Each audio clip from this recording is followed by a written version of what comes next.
주방 선반에서 약상자를 꺼냈다. 석 달이 조금 안 되는 분량의 혈압약 봉지들, 안약통 4개, 요즘 자꾸 몸이 간지러워서 처방받은 연고, 봄엔가 손을 대어 샀던 화상연고, 소화제와 진통제, 밴드, 소독약 같은 비상약, 그리고 일본 파스, 오래된 안약 2통과 화상연고는 버려야지 하면서 계속 미루고 있다. 얼마 전에 며느리가 마데카소를 찾는다면서 약상자를 뒤적였다. 그때 분명 날짜 지난 약들을 봤을 텐데 모르는 척 해준 것 같다. 노란색 뚜껑 안약은 하루 2번, 하늘색 뚜껑 안약은 하루 4번, 하늘색 뚜껑 안약을 두 눈에 한 방울씩 넣었다. 따끔하며 눈이 떠지질 않았다. 전철역 앞 정안과는 썩 잘 보는 것 같지도 않고 친절하지도 않지만 1층 약사가 좋아 다닌다. 처음 약국 문을 열었을 때의 당황과 설렘이 아직도 기억난다. 염색하지 않은 새하얀 머리를 느슨하게 묶은 할머니 약사였다. 약사는 작은 상자에서 더 작은 플라스틱 안약통을 꺼내 네임펜으로 각각 하루 2회, 하루 4회라고 적고는 하늘색 약을 짤짤 흔들어 보이며 말했다. 좀 따가운데 잘 넣긴 해요. 저도 계절 바뀔 때 한 번씩 쓰게 되더라고요. 그래도 오래 쓰면 안 되는 약이니까 일주일 지나도록 간지럽다 싶으면 다시 나오세요. 그러고는 성분과 투약 방법이 인쇄되어 있는 종이 봉투에 안약을 넣고 모서리를 세모로 접었다. 나는 약사가 만드는 강아지 귀가 좋다. 봉투 입구를 닫는 용도도 아니고 손잡이도 아닌데 꼭 그렇게 한 번 접어서 건넨다. 끝. 약 다 넣었음. 설명 다 했음. 이제 가셔도 된다는 간결한 인사 같다. 모양도 귀엽고. 눈을 몇 번 깜빡였더니 굵은 눈물줄기가 주르륵 흘러내렸다. 아까운 안약까지 다 버렸네. 소매뿌리로 눈물을 훔치며 안약이 아니라 진짜 눈물 같다고 생각했다. 슬퍼서 우는 게 아니라 눈물이 흐르면 슬프다. 주방 창 너머의 마른 가지가 바람에 잘게 흔들렸다. 큰언니가 지내는 치매 요양원 1층에는 넓은 공용 휴게실이 있다. 요양원 건물은 대체로 창이 작고 시트지가 붙어 있어 답답한데 휴게실만 벽 하나에 통째로 창을 냈고 그 너머로 매화나무가 보인다. 갈 때마다 한 번씩은 언니와 창 앞에 앉았다. 언니는 내 손을 잡으며 꽃이 지기 전에 또 오라고 말했다. 하얀 꽃이 지기 전에 2번을 더 갔다.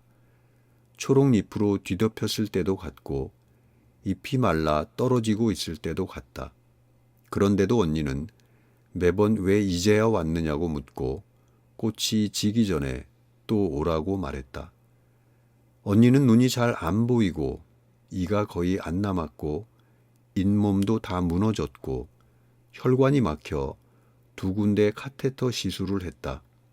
치매의 증상들이 아니다. 치매와 별개로 그냥 늙은 것이다. 그러면 병은 아닌가? 늙은 것도 병인가? 언니를 자주 봐야겠다고 생각했다. 언니가 몇 번이나 복숭아가 먹고 싶댔는데 철이 아니라 복숭아 통조림을 샀다. 얼굴을 가까이 대고 이야기할 때마다 구취가 심해 가글도 한 통 담았다. 쓸 수 있을지는 모르겠다. 요양보호사님이 언니를 무척 아끼신다. 지난번 갔을 때 가글 얘기를 꺼냈다가 괜히 삼키면 탈 난다고 한 소리 들었다. 입에서 이렇게 꼬순내가 나는데 가글이 왜 필요한지 모르겠다. 그치요? 언니는 스스로 물을 챙겨 마시지 않는 데다 자꾸만 입을 해 벌려서 늘 입술이 터 있다. 보호사님이 언니 입술에 립밤을 발라주자 언니가 입술을 맛 비볐다. 보호사님은 그런 언니를 빤히 보며 고우셔요 했다. 네? 참 고우시다고요. 얼마나 눈을 부릅뜨고 입을 앙다물고 살았는지 언니는 입가와 미간에 칼로 찌른 듯 주름이 푹 들어갔다. 평생 고깃국 김을 쏘여 피부 하나는 매끈하다고 늘 자랑했는데 식당을 그만두자 매끈함은 사라지고 술 취한 사람처럼 홍조만 짙어졌다. 그리고 그 얼굴에 검버섯까지 가득 피었다. 이 얼굴이 곱다는 건가? 입술 발라드리면 이래 빠빠빠 하시고 로션 손등에 덜어드리면 손가락으로 볼이랑 이마에 콕콕 찍어 놓고 살살살 바르세요. 쓱쓱 문지르는 법이 없어요. 차자는 꼭 한 손으로 아래를 받치고 책은 가운데 안 벌어지게 조심조심 펼치고 단정한 게 몸에 배어 계세요. 어려서는 가난한 부모 대신 동생들 뒷바라지하고 결혼하고는 무능한 남편 목까지 성실하게 일하며 5이나 되는 자식들을 모두 충분히 먹이고 가르친 사람. 사실은 너무 진부한 이야기. 나는 언니를 생각하면 억척스럽다는 뻔한 말부터 떠오른다. 언니가 그렇게 책을 좋아하는 줄도 몰랐다. 2 팔을 쭉 뻗어 최대한 책을 멀리 잡고는 잘 보이지도 않는 눈을 개심칠에 뜬 채 종일 책만 본단다. 방에서 1층 공용 휴게실에서 식당에서 읽고 또 읽는다고 했다. 며느리가 요즘은 큰 글씨 책이라는 게 있다고 알려줘 좋은 생각 큰 글씨판을 요양원으로 정기 배송해 놓고 베스트셀러 에세이의 큰 글씨 책도 몇 권 사다 주었다. 어느 날은 낮잠을 자는 언니 손에 좋은 생각이 들려 있었다. 늘 책을 보다가 잠든다고 보호사님이 말했다. 나는 조심조심 책을 빼내며 재밌어 하느냐고 물었다. 잘 모르겠어요. 며칠씩 같은 페이지 펼쳐 놓는 때도 많으니까 잡고 계신 게 편하신 것 같아요. 큰언니한테 책 읽는 취미가 있는지 몰랐어요. 치매 어르신들이 그래요. 숨기는 것도 꾸미는 것도 없이 살던 그대로 하시는 면도 있고 그동안 꾹 참고 못했던 거 정신 놓고 휘두르시는 면도 있고. 언니는 뒤늦게 교회에 다녔다. 갑자기 신앙이 생기냐고 하나님이니 부활이니 천국이니 하는 게 믿기더냐고 물었더니 재밌어 했다. 언니 같은 노년층 새신자를 위한 성경 공부 프로그램이 있어서 수요일 낮에도 교회에 나간다고 했다. 매일 계획표를 짜서 혼자 성경 읽기도 하고 필사도 하고 학생들끼리 질문하고 답하는 모임도 만들었단다. 그러면서 가방을 열어 성경과 노트, 필통을 보여주었다. 아까 오는 길에 분홍색이랑 하늘색 형광펜 샀어. 이상한 데 빠지지 않아 다행이라고 생각했다. 자식들 다 키우고 식당도 넘기고 얼마나 헛헛하고 지루할까. 그럴 때 다단계나 홍보관 아니면 사이비 종교 같은 것으로 마음을 채운다면 그건 정말 큰일이니까. 왜 하필 교회였는지 성경 공부였는지 그 조그만 성경 글씨들이 보이기는 했는지 궁금하지 않았다. 잘했네. 교회든 절이든 마음 붙이고 지내면 좋지. 언니는 하나마나한 내 말귀를 귀 기울여 듣는 것 같지 않았다. 나도 잊고 있었다. 언니의 종교를, 믿음을, 구원을. 마을버스와 광역버스, 셔틀버스를 연달아 갈아타고 1시간 30분 만에 요양원에 도착했다. 언니네 자식들 가까운 요양원에 모시는 게 당연하지만 나는 고대다. 한 번 다녀오면 하루가 사라진다. 눈이 맑지 않아 책을 읽으며 가기도 피곤하고 머리가 어지러워 뭘 들으면서 가기도 어렵다. 요즘은 버스에서 잠도 잘 오지 않는다. 그저 멍하니 창밖을 보고 있으려면 나에게 시간이 얼마나 남았을까? 아무것도 안 하고 흘려보낸 이 순간들이 곧 아쉬워지지 않을까 싶다. 요양원 건물은 디귿자 모양인데 가운데 쑥 들어간 부분에 작은 앞마당이 있다. 콘크리트 바닥에 낮은 돌담을 두르고 안에 흙을 채워 정원을 꾸몄다. 커다란 매화나무 한 그루와 이름을 알 수 없는 잡초들, 들꽃들, 요양원 유일의 자연인 셈이다. 밖에서 보면 낮은 요양원 건물과 어우러져 꽤 괜찮아 보이는데 창 안에 휴게실에서 보면 도로와 자동차들과 길 건너 아파트 공사장 배경의 매화나무가 참 생뚱맞다. 쫓겨나고 떠밀리다 아무데나 발을 붙인 늙은 나그네 같다. 전정을 해서 매화나무의 마른 가지가 단정했다. 산 건지 죽은 건지 알 수 없었다. 예전에 큰언니네가 잠깐 남부럽지 않게 살던 때 언니네 거실에는 분재 화분이 몇 개 있었다. 나는 형부에게 모형이냐고 물었다. 화분 안에 들어있는 그 작은 나무들이 진짜 살아있는 나무일 거라고는 전혀 짐작도 못했다. 형부는 한참이나 분재의 효용과 아름다움 그리고 필요와 가치에 대해 설명했다. 그래도 나는 이해하지 못했다. 나무는 다른 나무들과 산과 하늘과 구름 사이에 서 있을 때 멋있지 않나? 이렇게 집안에 들어 앉혀놓고 보면 정취가 느껴지나? 형부는 처제 말도 맞지 했다. 사실 내 몸뚱이보다 더 큰 나무를 내 뜻대로 모양 잡고 만들고 이 작은 화분 안에서 살게 하는 재미가 있거든. 대자연을 소나기에 쥐고 있는 것 같잖아. 잎사귀 끝에 코를 가까이 해봤다. 두어 번 숨을 들이마시자 비릿하고 싸한 녹냄새 같은 것이 가장 먼저 들어왔다. 이번에는 킁킁킁 개걸스럽게 냄새를 맡았다. 종이 냄새, 먼지 냄새, 흙 냄새, 그리고 나무로 만든 물건의 냄새. 산이나 숲에서 풍겨오던 물기 어린 나무 냄새가 아니라 오래 닫혀있던 나무 서랍장을 열었을 때의 냄새였다. 이렇게도 사는구나. 사라지는구나. 매화나무를 보는데 그때의 냄새들이 어디선가 날아오는 듯 했다. 그 화분들은 지금 어디에 있을까? 방에는 언니 혼자였다. 낮잠에서 부수수 깬 언니가 원망스러운 눈을 하고 말했다. 동주, 왜 이제 왔어? 내가 깨웠네. 아니야, 안 잤어. 벽에 기대듯이 반쯤 누워있는 언니 옆에 가 앉았다. 언니에게서 웬일로 삶은 행주 냄새가 났다. 물수건으로 닦았나? 좋은 냄새 나네, 언니. 동주야, 응? 왜 이제 왔어?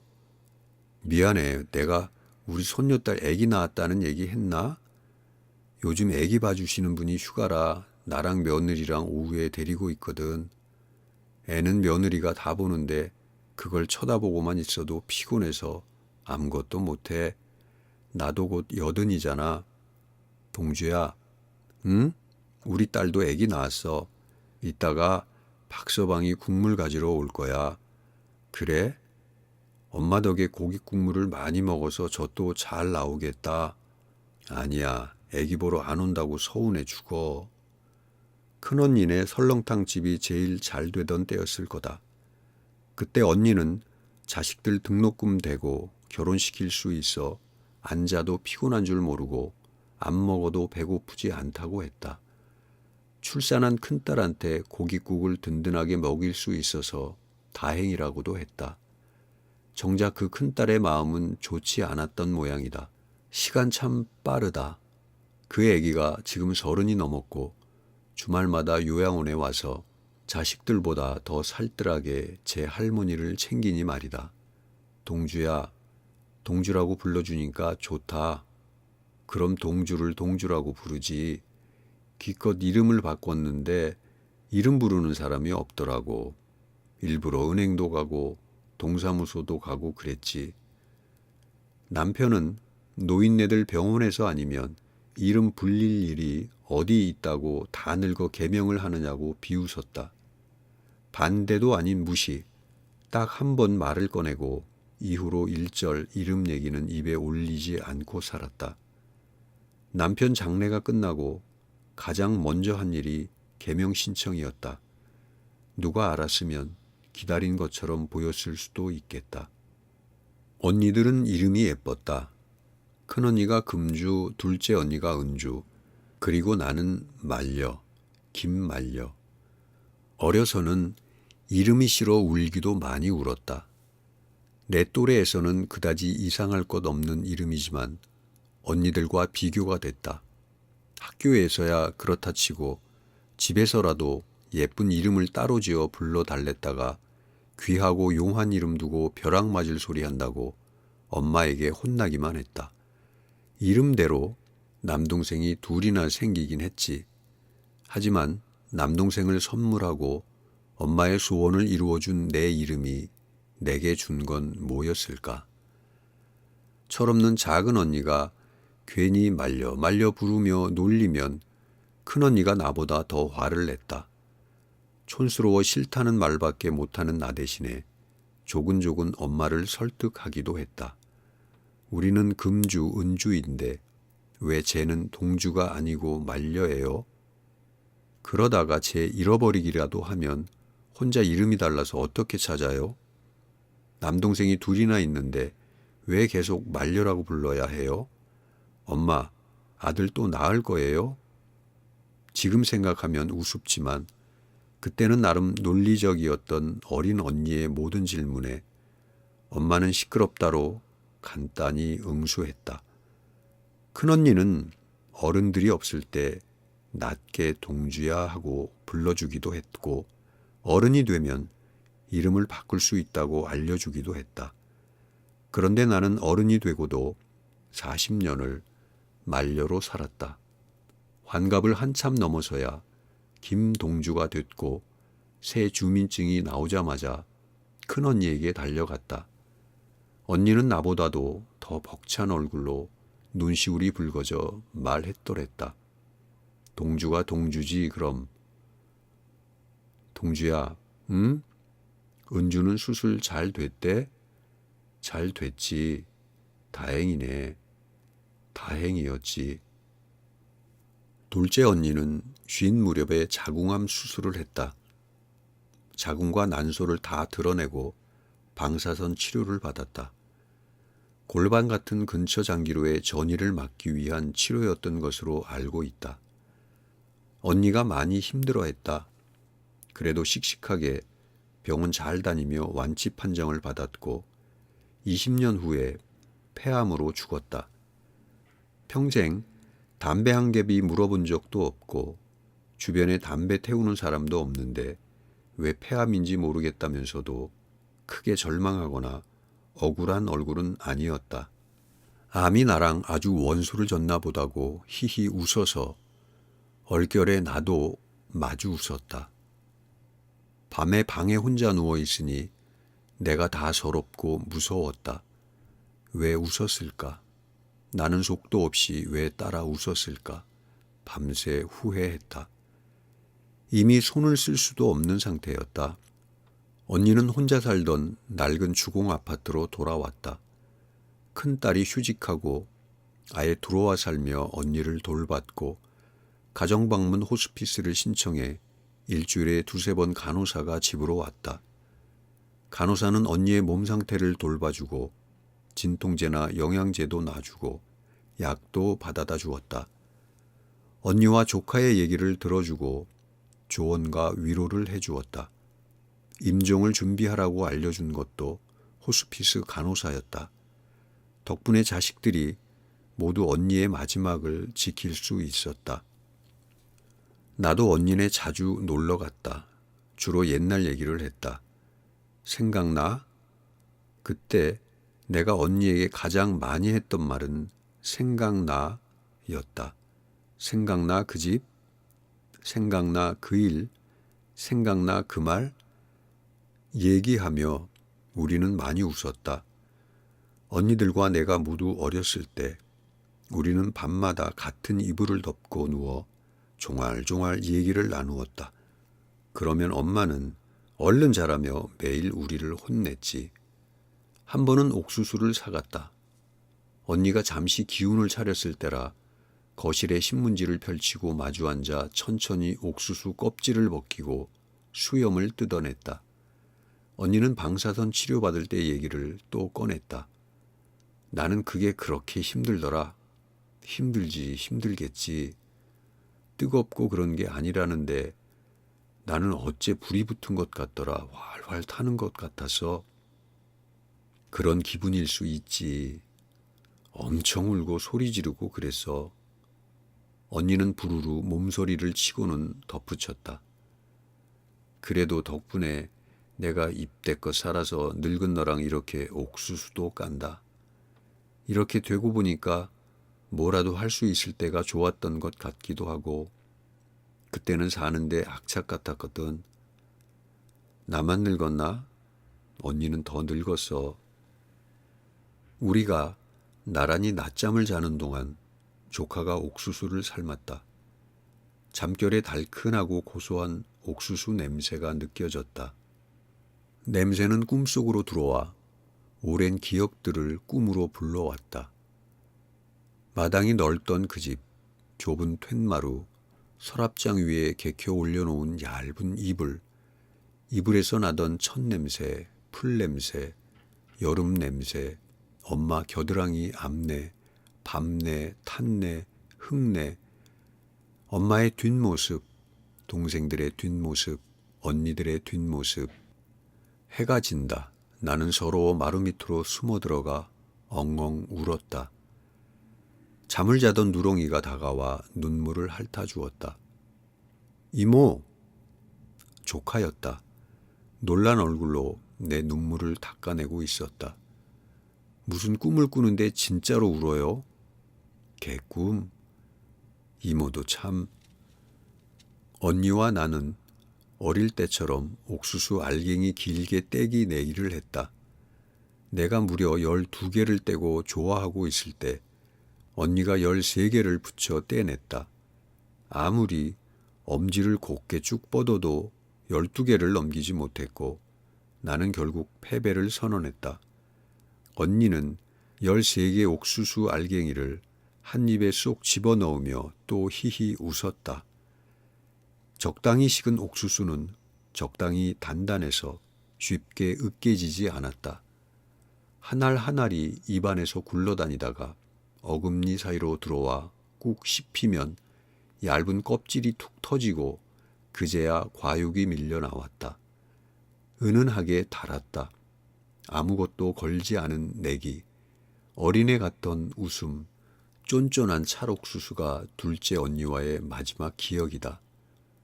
언니는 어느 일요일 저녁 자식들의 인사를 모두 듣고 눈을 감았다고 한다. 고운 모습으로 기억에 남아주어서 아직도 둘째 언니에게 고맙다. 담담하게 받아들일 수 있을 줄 알았다. 언니와 충분히 시간을 보냈고 많은 이야기를 나눴고 그때 언니는 총명하고 발랄한 평소의 모습 그대로였으니까. 어쩌면 그래서 더 후회가 된다. 혹시 치료를 받았다면, 속는 셈치고 암을 없애준다는 각종 민간요법들을 따라봤다면 그중 하나가 기적적으로 언니를 살릴 수도 있지 않았을까. 그러면 지금도 마주 앉아 서로에게 늙었다고 타박하며 히히 웃을 수 있지 않았을까. 이 나이가 되니 누가 연락이 안 되면 죽었나 싶다. 사람 죽는 일이 너무 가깝고도 태연하다. 게다가 나는 남편도 보냈고 아들도 먼저 보내봤다. 그때는 정말 못 살 줄 알았는데 또 그럭저럭 사라진다. 그들이 한 번도 먹어보지 못한 것을 먹고 한 번도 가보지 못한 곳을 다니며 이 좋은 세상을 나만 누리는 것에 쓸쓸함을 느낄 뿐이다. 그런데도 언니가 죽었다는 사실은 한 번씩 가슴을 흩고 내려간다. 세상에 태어난 순간부터 나와 닮은 모습으로 내 앞에 있었던 사람. 어려서는 정말 매일 싸웠다. 그러다가도 언니의 손을 잡고 학교에 갔고 아버지가 적어준 주소로 첫 출근을 하던 날도 언니의 손을 잡고 집을 나섰다. 결혼을 하고 아이를 낳아 키우면서도 나보다 딱 2년 먼저 결혼하고 2년 먼저 첫 애를 낳은 언니 뒤를 따라 걷는 기분이었다. 언니가 죽고야 나도 죽을 수 있다는 실감이 왔다. 큰언니가 공용 휴게실로 나가자고 했다. 답답하다고 먼저 나가자고 말해놓고는 휠체어에 앉기도 싫다, 보행보조 기구를 밀기도 싫다, 내 부축을 받는 것도 싫다며 애를 먹였다. 언니는 복도 벽면을 따라 길게 설치된 손잡이 발을 붙잡고 걸었는데 다리에만 힘이 없는 게 아니라 팔에도 힘이 없어 자꾸만 맥없이 주저앉았다. 겨우 엘리베이터 앞까지 와서는 갑자기 똥이 마렵다고 했다. 꼭 자기 방 개인 화장실을 쓰겠단다. 나 혼자 걸으면 금방이지만 언니에게는 기약 없는 거리다. 나는 복도 공용 화장실의 외부 출입문을 황급히 열어 보이면서 우리 집 화장실보다 더 깨끗하네. 여기 아무도 없어. 하고 호들갑을 떨었다. 언니는 대꾸 없이 꾸역꾸역 자기 방을 향했다. 별수 없이 언니를 살피며 천천히 따라 걸었다. 언니는 오른편 벽에 붙은 바에 오른팔을 걸쳐 몸을 기대고 오른팔 겨드랑이 아래로 왼손을 뻗어 손잡이를 붙잡았다. 바에 몸에 무게를 싣고 두 발을 거의 동시에 떼어 한 걸음 앞을 디뎠다. 그리고 넘어지듯 상체를 앞으로 기울여 한 뼘 앞을 잡고 다시 발을 옮기고 상체를 기울이고 발을 옮기기를 반복했다.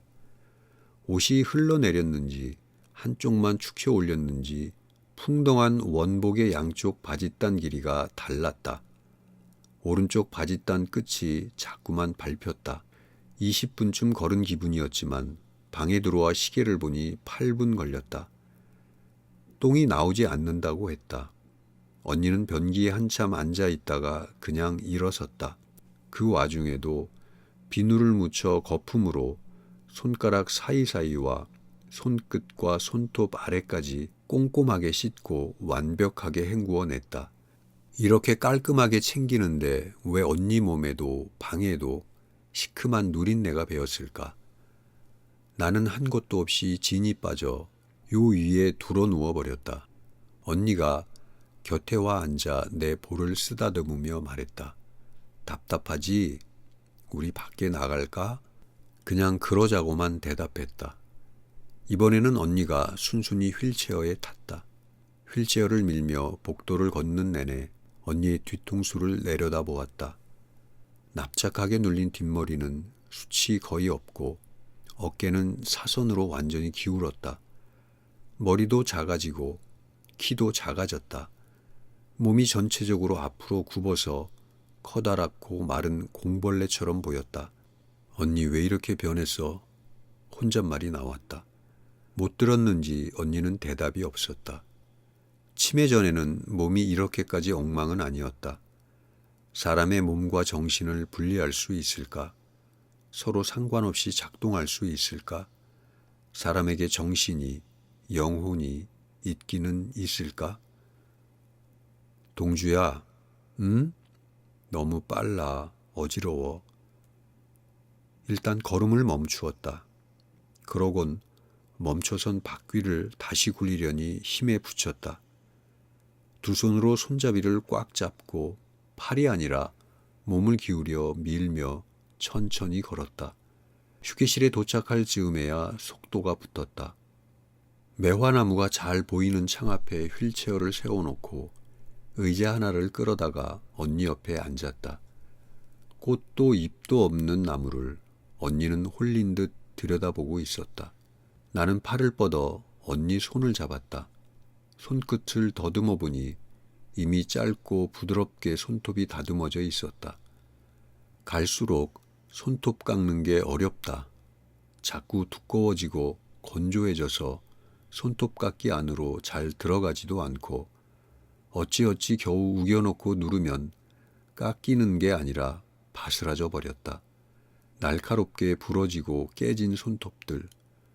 그 거친 손끝에 얼굴도 긁히고 스카프 올도 나가고 스타킹은 아예 구멍이 뚫려 손가락이 푹 들어가 버렸다.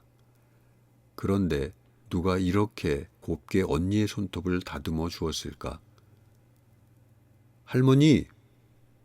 입구 쪽에서 남자 목소리가 들리자 휴게실에 있던 모든 할머니들이 돌아보았다.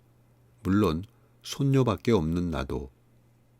키가 큰 청년 하나가 내 쪽으로 걸어왔다. 그러고는 환하게 웃는다. 얼굴이 잘 보이지는 않지만 알 수 있었다.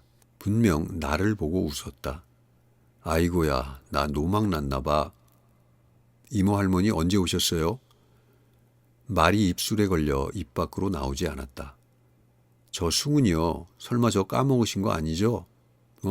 아니지 그럼. 우리 승훈이를 내가 어떻게 까먹어? 언니가 승훈이 쪽으로 오른손을 뻗자 승훈이가 그 손을 붙잡았다. 언니가 말했다. 동주야, 우리 원철이 많이 컸지? 응, 할머니, 나 많이 컸어. 엄청 많이 컸어. 언니의 큰아들 원철이는 한 번도 요양원에 찾아오지 않았다고 알고 있다. 그놈의 돈 때문에 동생들과도 틀어져 지금은 연락도 안 하고 간병비도 일절 내지 않는다. 승훈이 엄마, 그러니까 원철이의 동생이자 언니의 큰딸인 원숙이에게 들었다. 비용은 큰아들 빼고 사남매가 정확히 4등분에 부담하고 시간은 승훈이가 제일 많이 내고 있다. 승훈이는 언니네 식당 쪽방에서 자랐다. 원숙이가 아예 언니한테 데려다 놓고 직장에 다녔다. 승훈이는 그때부터 순해서 시끄러운 쪽방에서 낮잠도 잘 자고 빈 테이블에 앉아 그림도 그리고 딱지도 접고 그랬다. 손님들이 말을 걸면 단답형으로 답했고 사탕이나 과자 같은 것을 먹으라고 주면 고맙습니다 하고 받아서는 제 할머니한테 갖다 주었다. 얌전하고 조용해서 언니는 편했지만 밖에서는 놀림도 많이 받고 맞기도 많이 맞았다고 들었다. 승훈이가 5학년 때였나 중학생 형들에게 괴롭힘을 당한 적이 있다. 언니도 거의 1년 만에 이불을 걷어차고 자는 승훈이의 양쪽 정강이가 모두 시퍼렇게 멍들어 있는 것을 보고서야 알게 되었다. 형들은 돈을 뺏고 심부름을 시키고 때리고 담뱃불로 지지고 신고하거나 어른들에게 말하면 가만두지 않겠다고 협박했단다. 언니는 곧바로 그 애들의 아지트를 찾아갔다. 보수공사를 앞두고 비어있는 2층짜리 작은 상가 건물이었다. 승훈이가 알려준 대로 주차장 옆 경비실 쪽문을 통하니 쉽게 건물로 들어갈 수 있었다. 어깨에 맨 장바구니에는 칼날만 30cm에 달하는 정육칼이 들어있었다. 식칼보다 더 뾰족하고 끝이 살짝 흰. 정육점에 가서 돼지 등갈비를 두툼한 걸로 한 줄 샀어. 그래서 칼에 쭉 끼웠지. 날카로운 칼끝은 튀어나오게 해서. 빈 상가 창가에 낯이 익은 남자애들 셋이 머리를 맞대고 낄낄거리고 있었다. 언니가 출입문을 열자 아이들은 어른의 갑작스러운 등장에 당황해 멈칫했다. 언니는 등갈비가 끼워진 칼을 꺼내 세워들고 말했다. 나는 매일 소 한 마리를 해체하는 사람이다. 소의 배를 가르고 내장을 꺼내고 뼈를 발라내고 껍질을 벗겨 뼈와 살코기는 국물이 우러나도록 푹 끓이고 껍질과 내장과 기름덩어리들은 사람도 담을 수 있는 커다란 비닐봉지에 버린다. 그 봉지들은 그대로 음식물 쓰레기 처리장으로 가서 갈린다. 언니 미쳤어? 그거 협박이야. 걔네들 부모가 경찰서 신고라도 하면 어쩌려고 그랬어? 그것보다도 당장 걔들이 무섭더라. 다 나보다 키도 크고 덩치도 컸어. 셋이 한꺼번에 달려들면 내가 칼을 뺏기겠더라니까. 걔들이 달려들었어? 아니, 가만히 듣고 있길래 내 말 잘 알아들으라고 그리고 승훈이 괴롭히지 말라고 하고 태연한 척 돌아서 나왔지. 우리 가게에 돌아왔는데도 다리가 후들후들 하더라고. 쫓아올까 무서워서 가게 문 잠그고 숨어 있었어. 쫓아왔어? 아니, 안 왔어. 그리고 그 다음부터는 승훈이 괴롭히지도 않았어. 나는 그제야 마음이 놓였다. 근데 언니 진짜로 고기 해체도 해? 그걸 내가 왜 해? 손질된 거 사서 끓이기만 하지. 소 잡는다는 사람이 돼지 등갈비는 왜 가져갔는데? 애들이 그걸 구분하겠니? 싸고 그럴듯해 보이는 걸로 샀지. 그 돼지는 어떻게 했고? 묵은지 넣고 푹 끓여 먹었어. 승훈이가 잘 먹더라고. 승훈이는 언니의 무모한 용기와 푸짐한 등갈비 묵은지찜을 먹으며 잘 자랐다. 그때 나도 맞벌이하는 아들 내외를 대신해 손녀딸을 키우고 있었다. 손녀가 학교 간 사이 언니네 가게에 종종 갔고 무슨 일이었는지 굳이 손녀를 데리고 갔던 날들도 기억난다. 손녀랑 승훈이가 나란히 앉아 숙제도 하고 문제집도 풀었다. 고작 3살 더 먹은 우리 손녀가 승훈이한테 공부도 가르쳐주고 책도 빌려주며 잘 챙겼다. 왔다 갔다 고데기는 해도 언니 일을 돕는 게 좋았다.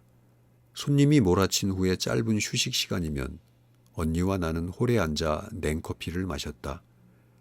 80년 가까이 살면서 큰언니만큼 냉커피를 잘 타는 사람은 본 적이 없다. 승훈이가 어려서 쓰던 숟가락으로 커피 2, 프림 3, 설탕 4세, 얼음 가득. 비법을 물으면 언니는 늘 커피는 맥심, 설탕은 백설 같은 소리만 했다.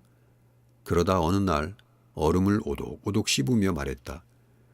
고기 국물 펄펄 끓이는 곁에서 마시잖아. 이렇게 덥고 좁고 누린내 나는 데서 땀 흘리다가 얼음 띄워 마시면 양잿물도 달지. 하필 말을 해도 양잿물이 뭐야? 조금이라도 언니의 진심이 담긴 말일까 무서웠다. 농담이야. 피곤해 죽겠다가도 우리 승훈이 손 한번 잡아보면 다 풀린다. 말랑말랑하니 맨들맨들하니 송편만 하던 주먹이 이제 제법 커서 찐빵만해졌어. 언니는 송편을 작고 예쁘게 잘 빚었다. 그리고 찐빵만 하던 손은 이제 언니가 2손으로 잡아야 할 만큼 커졌다. 잘 컸다. 요양원 생활이 길어지며 자식들도 예전 같지 않은 듯 했다. 일주일에 2번 꼬박꼬박 언니를 찾는 사람은 이제 승훈이뿐이라고 보호사님께 들었다. 오늘도 할머니 보려고 오후 반차를 썼단다. 네가 손톱 깎아드렸니? 네. 갈았니? 네? 손톱 끝 말이야. 다듬는 걸로 다 갈았느냐고. 아, 네. 손톱 깎기에 달려있더라고요. 섬세하구나. 저 커다란 덩치로 할머니의 작은 손을 붙잡고 낑낑 손톱을 다듬고 있는 모습을 떠올리니 웃음이 났다. 방으로 돌아와 복숭아 통조림을 하나 까서 셋이 나누어 먹었다. 먹고 웃고 얘기하고 좋았는데 테이블을 치우자마자 언니가 울컥울컥 먹은 것들을 토해냈다. 옷과 이불과 요 커버까지 버렸다. 내가 당황해 어쩔 줄 모르는 동안 승훈이가 차분하게 물티슈를 뽑아 언니의 입과 손을 닦고는 직원을 호출했다. 승훈이가 언니를 화장실에서 물로 씻겼고 직원은 신속하게 침구를 교체했다. 그리고 2사람은 오래 한 팀으로 일해온 것처럼 능숙하게 언니의 옷을 갈아입히고 언니를 부축해 벽에 기대듯 눕혔다. 직원은 언니의 체온을 확인한 후 열은 없지만 병원에 가보는 것이 좋겠다고 했다. 단순히 소화 기능의 문제라면 차라리 다행이지만 몸 어딘가에 염증이 있거나 혈관이 막히고 있다는 징후일 수도 있단다. 승훈이가 심각해지자 직원이 승훈이를 토닥였다. 내가 너무 무섭게 말했나 보다. 그냥 더 잘 살피자는 뜻이에요. 괜찮으실 거예요. 너무 걱정하지 말고요. 토하고 씻은 언니는 지쳤는지 잠들었고 언니가 자는 동안 승훈이가 광역버스 정류장까지 나를 태워다 주었다. 집에 데려다 줄 테니 같이 저녁 먹고 조금 천천히 가라는 것을 거절했다. 우리 집까지 왔다 가면 한밤일 것이다. 아침에 출근할 사람을 그렇게 피곤하게 할 수는 없었다. 나는 들를 데가 있어서 일찍 가야 한다고 거짓말을 했다. 정류장으로 가는 차 안에서 승훈이는 고맙다고 자주 와달라고 여러 번 말했다. 자식들, 그러니까 너희 엄마랑 이모 삼촌은 자주 오느냐고 묻고 싶었지만 묻지 않았다. 승훈이에게 할 수 없는 질문이다. 승훈이 참 효자다. 에이, 아니에요. 자식도 너처럼은 못해. 너는 어쩜 이러니? 키워주신 거 이렇게 다 갚는구나. 갚는다기보다는 그냥 할머니가 좋아요. 할머니랑 있으면 좋아요. 우리 할머니 좋잖아요. 되게 좋으시잖아요. 집으로 돌아오는 버스 안에서 승훈이의 말을 계속 곱씹었다. 우리 할머니 좋잖아요. 되게 좋으시잖아요. 큰언니가 중환자실에 있다는 연락이 왔다. 승훈이였다. 엄마가 아직 전화하지 말라고 하셨는데 그래도 이모 할머니한테는 알려드려야 할 것 같아서요. 면회 제한 때문에 당장 만날 수도 없었다. 자식과 손주들이 줄줄이 기다리고 있어서 나는 이틀 후에나 차례가 되었다. 그 사이 언니가 잘못되기라도 하면 어쩌나 불안한 마음과 기약 없이 중환자로 누워있게 되면 어쩌나 불안한 마음으로 시간을 보냈다. 화장실 앞에 쓰러져 계시는 것을 새벽에 직원이 발견했단다. 대체 언제부터 그러고 계셨던 건지 밤에는 기저귀를 하는 양반이 그날따라 왜 일어나 화장실에 갔는지 아무도 모른다. 이후로 대부분의 신체 기관들이 놓아버리듯 제 기능을 하지 않고 있다. 호흡기와 콧줄과 알 수 없는 전선들을 주렁주렁 달고 있어 언니의 얼굴이 잘 보이지 않았다. 다들 나와 비슷한 생각을 했을 것이다. 때가 되었나 보다. 금주 언니야, 불러놓고는 다음 말이 떠오르지 않았다. 언니가 먼저 동주야 하고 불러주면 별것도 아닌 얘기들이 줄줄 쏟아져 나왔었는데 내가 괜히 복숭아 통조림을 갖고 가서 일이 이렇게 되었다는 생각이 들었다. 아닌 줄 알면서도 자꾸만 언니에게, 승훈이에게, 다른 가족들에게 미안했다. 벌서는 사람처럼 두 손을 모으고 가만히 서 있다가 나왔다. 내내 승훈이가 안 보여 원숙이에게 물었더니 길게 한숨을 내쉬었다. 몰라요, 그 자식. 승훈이 왜? 사실 이게 다 의미 없는 치료거든요. 숨은 호흡기가 쉬고 혈압은 승합제로 받치고 겨우 살아만 계신 거예요. 좋아질 거라는 희망도 없고요. 게다가 호흡기 연결하면서부터는 말도 못 하시지. 계속 재우니까 가족들이랑 눈도 못 맞추지. 중환자실 계셔야 해서 면회도 제대로 못하지. 그런데도 승훈이는 할머니 포기 안 한대요. 그게 포기예요? 엄마는 지금 얼마나 괴로우시겠어요? 사실 나는 혹시 모르지 않나 하는 생각이 먼저 들었다. 병원에서는 뭐래? 삽관할 거냐, 심폐소생할 거냐 그런 거 묻더라고요. 안 할 거면 동의서를 써야 한대요.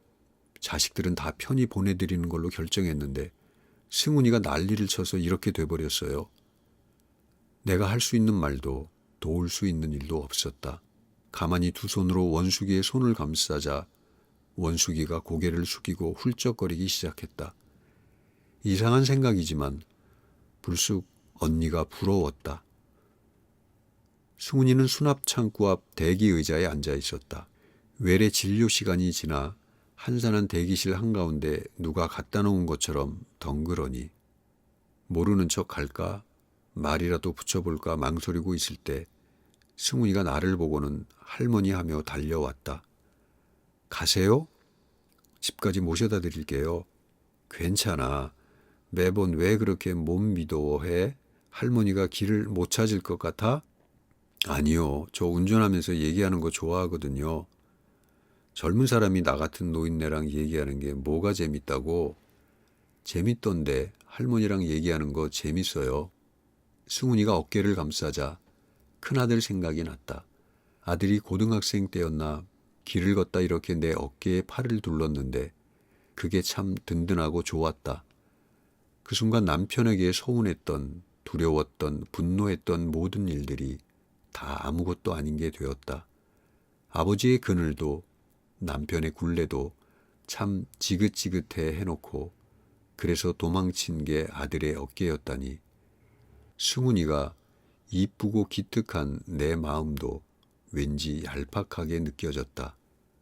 시동을 걸면서 승훈이가 제 엄마와 얘기는 좀 했느냐고 물었다. 잘못한 것도 없이 괜히 마음이 따끔따끔했다. 오랜만에 봤다고 원숙이도 많이 늙었더라고 딴소리만 하다가 걱정이 많더라고 덧붙였다. 승훈이는 선선히 엄마 말이 맞아요 했다. 가족들이 무슨 생각을 하는지 무슨 걱정을 하는지 다 알고 있고 그 판단이 옳다는 것도 안단다. 그런데 저는요, 할머니가 없는 세상을 상상할 수가 없어요. 기적 같은 걸 바라는 건 아니고요. 그냥 살아만 계시면 좋겠어요. 근데 승훈아, 나라면 싫을 것 같아. 아무것도 못하고 저렇게 누워만 있는 게 대체 무슨 의미가 있어? 교차로의 신호등이 주황색으로 바뀌었고 차는 서서히 속도를 줄여 횡단보도 정지선 앞에 섰다. 승훈이가 물었다. 어떻게 사는 게 의미 있는 걸까요? 이미 아들의 심장이 멈춘 것을 알면서도 나는 우리 아들 좀 살려달라고 의사에게 매달렸었다. 눈도 못 뜨고 말도 못하고 저렇게 누워만 있어도 좋으니 살려만 달라고 그랬다. 아직 결혼도 안 한 딸이 있고 이렇게 늙은 어미가 있다고. 진심이었다. 남편이, 아빠가, 아들이 살아있다면 그 존재만으로 가족에게 의지가 되고 위로가 되리라 믿었다. 그때 내 아들과 지금의 언니는 어떻게 다른가? 정말 다른가?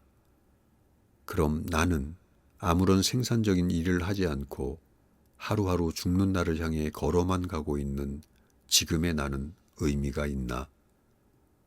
승훈이가 요양원에 잠깐 들르자고 했다. 짐을 미처 다 챙겨 나오지 못했단다. 차에 그냥 앉아있으려다 화장실에 다녀오기로 했다. 얼른 1층 화장실을 쓰고 로비에서 승훈이를 기다렸다. 원복을 입은 할머니는 휠체어에 앉고 같은 옷을 입은 할아버지는 그 휠체어를 밀며 내 앞을 지나갔다. 둘은 부부일까? 친구일까? 요양원에서 만난 연인일까? 할머니의 무표정 위에 자꾸만 내 얼굴이 더 씌워져 괴로웠다.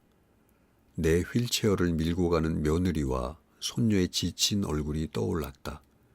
숨이 막혀 건물 밖으로 나왔다. 밖은 완전히 깜깜했고 건물 외벽과 매화나무 둘레를 따뜻하고 은은한 주황색 조명이 비추고 있었다. 나는 천천히 걸어가 매화나무 아래에 섰다. 이렇게 가까이 와본 것은 처음이다. 먼지 냄새, 흙 냄새, 오래 살아낸 나무의 냄새, 손을 뻗어 나무 껍질을 만져보았다. 거칠지만 따갑지는 않았다. 어쩌면 내 손이 무뎌진 건지도 모르겠다. 그렇게 한참을 더듬어 본 후에야 조명을 받아 반짝이는 굵은 나무 둥치와 거기서 뻗어나온 가지들과 그 가지를 뚫고 새로 나온 초록 잔가지까지 나무의 형태 전체가 눈에 들어왔다. 밤이면 감각은 후각, 촉각, 시각순으로 열린다. 낮은 가지 하나를 찬찬히 짚어가는데 손끝에 툭 튀어나온 뭔가가 닿았다. 벌레인가?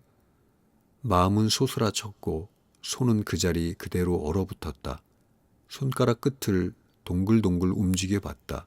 작고 차고 매끄러운 벌레라기보다는 벌레의 알? 목을 쭉 빼고 실눈으로 살폈다. 겨울 눈, 초록가지와 대비되는 짙은 자줏빛의 겨울눈. 한 걸음 물러서서 올려다보니 잔가지에 겨울눈이 한가득이었다. 자줏빛으로 꼭꼭 뭉쳐진 겨울눈도 있고 벌써 살짝 열려 틈새로 초록빛이 보이는 겨울눈도 있었다. 봄이 오면 눈들은 꽃이 되겠지. 새하얀 꽃들이 늙은 나무를 뒤덮으면 마르고 갈라진 나무 껍질은 보드라운 꽃잎에 가려 보이지도 않겠지. 벅차게 흐드러진 풍경이 눈앞에 그려지며 코끝에 매화향이 날아오는 듯 했다. 바람이 불면 새하얀 꽃잎들이 나비처럼 팔랑일 것이다. 그러다 못 이기고 한꺼번에 떨어져 한방눈처럼 흩날릴 것이다. 그때 하얀 눈송이 하나가 날아와 가지 끝에 앉았다. 꽃잎 같았다. 고개를 들어 하늘을 올려다보니 눈송이들이 느리게 내려오고 있었다. 눈이 꼭 꽃 같네, 꽃잎 같네. 언니는 꽃이 지기 전에 오라고 자주 말했었다. 꽃이 피어 있을 때도, 꽃이 다 떨어진 후에도 그랬다. 이제 알겠다. 금주 언니야, 나도 이제야 알았어. 꽃이 눈이고 눈이 꽃이다. 겨울이 봄이고 봄이 겨울이다. 언니야.